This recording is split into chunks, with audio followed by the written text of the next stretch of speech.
How to turn on or turn off GPU watch on the Samsung Galaxy S25, S25 Plus or the S25 Ultra or Edge.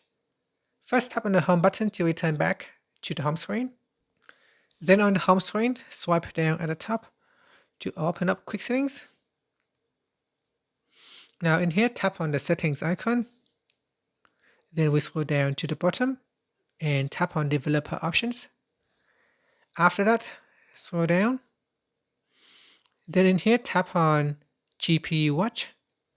At the top, tap on GPU watch. Tap on the toggle button to turn it on or switch it off. And that's it. So once it is turned on, you have FPS that you can use.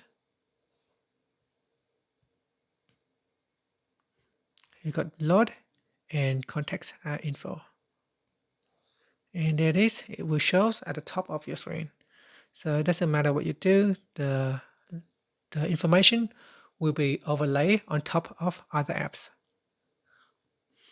And that's it. Thank you for watching this video. If you found it helpful, please like and subscribe to my channel for more videos.